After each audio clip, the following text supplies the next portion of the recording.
इस वीडियो में मैं किसी का भी स्वागत नहीं करने वाला हूँ। ये वीडियो सिर्फ और सिर्फ किसी के रिस्पेक्ट में बना रहा हूँ। और इस वीडियो को खासकर जो है 2019, 2020, 2021 में डिप्लोमा पास वाले छात्र छात्राएँ, लड़के लड़कियाँ आवश्यक रूप से सुनेंगे। ठीक है, बहुत ही महत्वपूर्ण बात जो है आप सभी के लिए मैं करने जा रहा हूँ इस वीडियो में।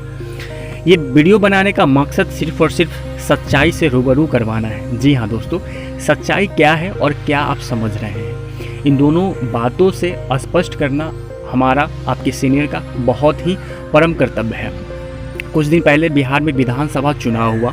मुख्यमंत्री पद के लिए दावेदारी सुनिश्चित करने के लिए, और मुख्यमंत्री जो नीतीश कुमार फिलहाल हैं, सभी अभिभाषणों में उन्होंने एक बात की ज़रूर जिक्र की है कि जो अभी इनका एज 18 हुआ है, जो वोट देने योग्य हुए हैं, जो युवा हैं, उन सभी को उनका पास्ट नहीं पता है कि पास्ट कितना बुरा था या कितना अच्छा था। तो हर अभिवादन में, हर अभिभाषण में उन्होंने ये बात स्पष्ट करने की कही कि जो भी अभी युवा हैं उनको पता होना चाहिए कि उनका पास्ट कैसा था, कैसे कैसे दिनों से उनके गार्जियन गुजरे हैं। ठीक है, तो वही मैं जो है इस वीडियो में आप सभी के लिए स्पष्ट करने वाला हूँ। इस वीडियो में देखिए, आपके जो सीनियर हैं या पीआरडी में पोस्टेड हो चुके हो, एलआरसी में पोस्टेड हो चुके हो, या विभिन्न विभागों में पोस्टेड हो, या एलआरसी में जो बेटिंग कैंडिडेट है या पीआरडी में बेटिंग कैंडिडेट है, सभी विभागों में ज्वाइंट एवं बेटिंग कैंडिडेट की तरफ से उन्होंने क्या क्या जो है आप सभी के लिए फ़र्ज़ अदा किया है, वो फ़र्ज़ आप सभी को जानना बहुत ही ज़रूरी है। ठीक है, सबसे पहले जान लें कि आपके जो पॉलिटेक्निक संघ के जो अध्यक्ष थे, अनुभव राज थे, जो जिनका हमेशा से था कि जो भी बहाली प्रक्रिया हो जूनियर इंजीनियर का, वो एग्ज़ाम बेस्ड हो, मतलब कि एग्ज़ाम पास करो, कम्पिटिटिव एग्ज़ाम पास करो, तभी आपका प्रक्रिया, मतलब तभी आपका ज्वाइनिंग हो। और इस तरह का जो प्रक्रिया होता है लगभग 8 साल 10 साल तक चलते रहता है, यानी कि तब तक आप बुढ़ा जाएंगे तब आपका ज्वाइनिंग होगा। तब तक पता चलेगा कि आधा पीढ़ी जो है ऐसे ही बिना खुशियाँ का ही गुजार लिया। ठीक है, तो आपके जो सीनियर हैं, जो अभी बेटिंग में है, चाहे जो ज्वाइन कर चुके हैं, दोनों मिलकर लड़े इस चीज़ के लिए। ठीक है, अनुभव राज को भी उनको हारना पड़ा, अपना जो है ये चीज़ छोड़ना पड़ा उनको। आगे बात कर ले कि जो आपके बीटेक होल्डर हैं, ठीक है ना, बीटेक होल्डर वाले भी केस किए थे पीआईडी, एलआरसी ये सब पे, कि उनको भी जेई का जो पोस्ट है उनको मौका मिलना चाहिए। ठीक है ना, तो फिलहाल जो भी आपके ज्वाइंट और बेटिंग कैंडिडेट है, जो सीनियर है आपके, उनका बहुत बड़ा योगदान रहा। उन लोग लाखों के खर्च करके, लाखों रुपए इकट्ठा करके केस लड़े, और ना ही जूनियर इंजीनियर का मिनिमम मतलब मैक्सिमम योग्यता डिप्लोमा हुआ। ठीक है ना, साथ ही जो है अब जब तक जितने आगे भी बच्चे पास होते रहेंगे, डिप्लोमा पास होते रहेंगे, ठीक है ना, सभी के लिए जो जेई का मैक्सिमम क्वालिफिकेशन हो गया वो डिप्लोमा हो गया, यानी कि बीटेक वाला उस पोस्ट से साफ हट ही गया है। ठीक है, वीडियो को पूरा देखते रहिएगा, सुनते रहिएगा। तो जो आपके सीनियर हैं, चाहे वो ज्वाइन कर चुके हैं, चाहे अभी provisionally below point selected candidate है, जिसको हम लोग और बेटिंग कैंडिडेट कहते हैं, बेटिंग कैंडिडेट है भी। ठीक है, वो सभी लोग मिलकर, इकट्ठे मिलकर जो है पीआरडी पे जो केस हुआ, एलआरसी पे जो केस हुआ, ठीक है, सारे केस का, सारे जो पोस्ट पे, सारे जो बहाली पे स्टे लगा हुआ था, रुका हुआ था, उस पे उन्होंने लड़ने का काम किया सरकार पे की तरफ से, और जो बीटेक होल्डर उनके अगेंस्ट में लड़ने का काम किया, लड़कर जो है उस स्टे को हटवाया इन्होंने। ठीक है, साथ में जो है मैक्सिमम योग्यता जूनियर इंजीनियर बनने के लिए वो डिप्लोमा करवाया। ठीक है ना, साथ में जो है जो इंजीनियर का जो बहाली है मार्क्स बेसिस पे, ये भी जो है आपके सीनियर के कारण ही मुमकिन हो पाया है। नहीं तो अनुभव राज जो है इसके लिए केस भी किया था कि जो है एग्ज़ाम बेस्ड पे इसका बहाली होना चाहिए, एग्ज़ाम लिया जाए तब बहाली होना चाहिए। ठीक है, तो इतना सारा उपलब्धि जो है आपके सीनियर द्वारा, जो आप अभी देखिए, किसी का किस्मत ख़राब रहता है, किसी का किस्मत बहुत जल्दी जाग जाता है, किसी का लेट से जागता है। ठीक है, बस वही हुआ है provisionally below point selected candidate के साथ। ठीक है, सबसे पहले आप इस बात को समझें, पीआरडी में बहाली आया, उसके साथ ही कुछ दिन बाद, कुछ महीने बाद LRC में बहाली आया, तब आप जो है पास भी नहीं थे, आपको पता भी नहीं होगा कि आखिर ये किस फील्ड का जॉब है, ठीक है ना। और उस समय विज्ञापन आया था, तो उस समय क्या था कि PRD वाले भी LRC में फॉर्म डाल दिए। तो PRD वाले तो जिनका हाई स्कोर थे उनका तो ज्वाइन हो चुका PRD में। अब LRC एक साथ तो दोनों पोस्ट ज्वाइन कर नहीं सकेंगे, तो LRC वो लोग ज्वाइन नहीं कर पाए, लेकिन वो लोग काउंसलिंग में ज़रूर गए थे, क्योंकि उस समय तक भी PRD में ज्वाइनिंग नहीं हुआ था। अब ज्वाइनिंग नहीं थी, उसके बाद क्या कि LRC में वो काउंसलिंग में गए। LRC में काउंसलिंग होने के बाद LRC में सिलेक्टेड हो गए। अब सिलेक्टेड होने के कारण क्या हुआ कि वो लोग LRC तो ज्वाइन करेंगे नहीं, PRD उससे बेहतर है, तो PRD उन लोगों ने ज्वाइन कर लिया। उसके कारण से LRC का जो है सीट अभी भी जो है 1500 प्लस सीटें जो है खाली रह गया है। ना कि इसमें गलती जो provisionally below point selected candidate है, बेटिंग कैंडिडेट है, उनका है, ठीक है। अभी आपको मालूम हो कि जो बेटिंग कैंडिडेट में शामिल है उनका भी बहुत सारे ऐसे जनरल कैंडिडेट है जिनका 71-72% मार्क्स है। क्या 71-72% मार्क्स कम होता है? आज के डेट के लिए 2019, 2020, 2021 वालों के लिए कम होगा, क्योंकि आप लोग टीचर के साथ लड़कर, ठीक है ना, ले लेते हो मार्क्स, लेकिन उस समय लड़ा नहीं जाता था। उस समय रिस्पेक्ट से और जो भी मेहनत करते थे, मेहनत के आधार पे मांगा जाता था नंबर, ठीक है। तो मैं इस वीडियो में ज़्यादा कुछ नहीं बोलना चाहूँगा। आप सभी को एक चीज़ और मालूम होना चाहिए कि LRC में लगभग 31,000 पदों पर बहाली निकलना था।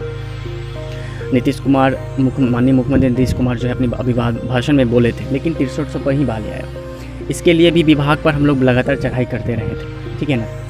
लेकिन अभी जो प्रक्रिया चल रहा है और जिस सीट के लिए विभाग के पास कैंडिडेट ऑलरेडी है, तो आप लोग क्यों झूठ मूठ का जो है आप लोग जो है गलतफहमी पाल लिए हो? आप लोग को पता नहीं कौन उकसा रहा है, कौन भड़का रहा है, क्या है नहीं है, आप लोग को मालूम नहीं है, आप लोग उड़ रहे हैं। यहाँ तक मुझे पता चला है कि जो 2019, 2020, 2021 है, कितने ऐसे स्टूडेंट जो अंडर एज है, जिनका 18 हुआ भी नहीं है। आपके भी ग्रुप में ऐसे बहुत सारे स्टूडेंट होंगे जिनका 70% से मार्क्स कम होगा। क्या उनको जॉब करने का अधिकार नहीं है? बताइए। अगर मान लेते हैं कि अगर जो 40% आरक्षण आप लोग को मिल रहा है बिहार गवर्नमेंट के अंतर्गत, अगर आरक्षण नहीं मिले तो क्या लगता है कि बिहार सरकारी स्कूल का एको बच्चा का हो पाएगा जॉब? सब प्राइवेट वाले भर जाएंगे। प्राइवेट पैसा लेता है, मार्क्स बहुत अच्छा देता है, 90% मार्क्स देता है। देखिए PRD में ऐसे ऐसे स्टूडेंट हैं जिनका 95% है जो सिलेक्टेड है, सबसे टॉप पे हैं। तो आप लोग इस चीज़ को समझे, किसी भी पद पे चयनित होने के लिए मार्क्स उनके द्वारा जो है ना कट ऑफ नहीं निकाला जाता है। कट ऑफ कैसे निकाला जाता है? कितने बच्चे हैं, कितना सीट है, सीट खाली है, उस हिसाब से निकाला जाता है। अगर जो बच्चे फर्स्ट लिस्ट में चयनित नहीं हुए हैं, इसका मतलब ये थोड़ी ना है कि वो काबिल ही नहीं है।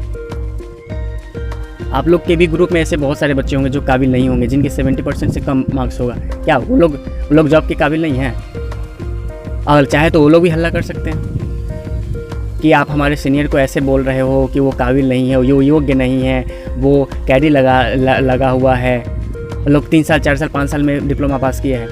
ये कहीं से शोभा नहीं देता है। जूनियर हो, ठीक है, मान सम्मान किया करो। ऐसा लगता है कि आप अपने गार्जियन का मान सम्मान करते ही नहीं हो, माता पिता को माता पिता समझते ही नहीं हो। मान लेते हैं कि अभी के समय में बहुत सारे ऐसे उभर रहे हैं छात्राएँ जिनके गार्जियन ठेला चलाते हैं, मजदूरी करते हैं, सब्जी बेचते हैं।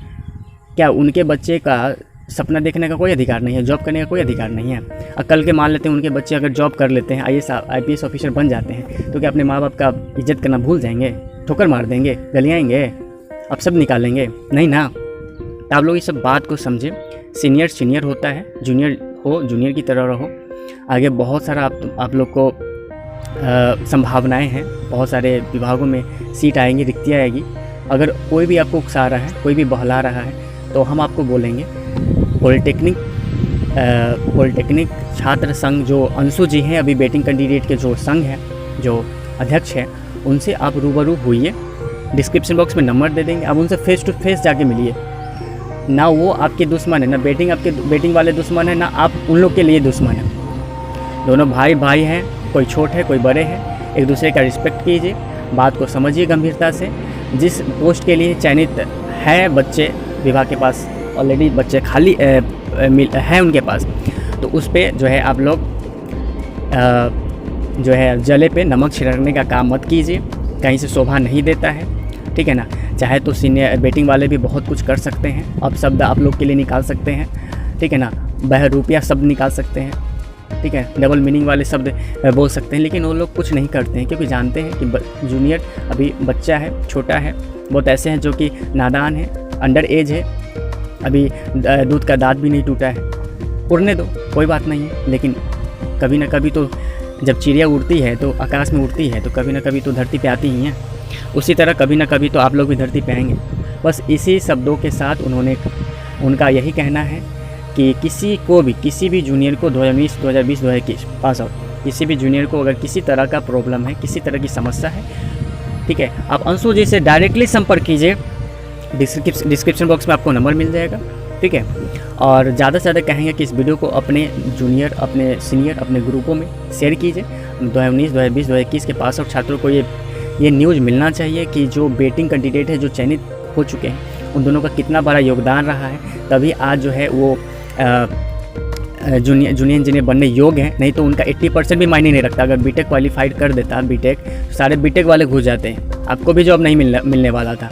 लेकिन अब जो हो रहा है, जूनियर सीनियर लोग को होने दीजिए, आप लोग उनके बहाली में, उनके योगदान में दखल मत डालिए, क्योंकि बेटिंग वाले आज से नहीं, लगभग साल भर से पहले से लगे हुए हैं इस चीज़ को, ये सेकेंड लिस्ट का जल्दी से जल्दी प्रकाशन हो। और आप सभी को बोलेंगे कि अभी तो आप लोग पास ही हुए हैं, जाकर देखिए। मैं भी 1 साल से वीडियो बना रहा हूँ बेटिंग वालों के लिए, और एक चीज़ जो भी ज़रूरत हुआ है, जब भी ज़रूरत पड़ा है, उस चीज़ का आवाज़ उठाया है, ठीक है।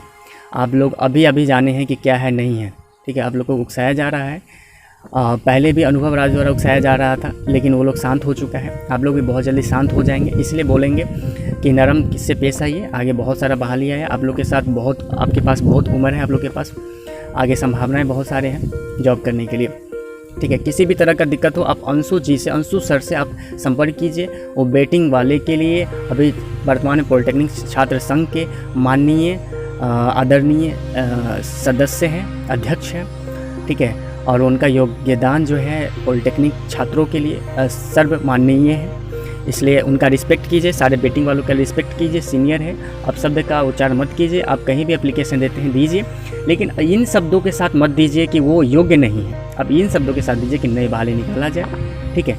ये नहीं कि बेटिंग वालों को नहीं लिया जाए, ये गलत बात है, ये कहीं से शोभनीय नहीं है। तो चलिए इन शब्दों के साथ आज वीडियो को यहीं समाप्त करते हैं। वीडियो लंबा गया हो, लेकिन वीडियो पूरा देखिए। मिलते हैं फिर नेक्स्ट वीडियो में, तब तक के लिए शुक्रिया वीडियो को देखने के लिए।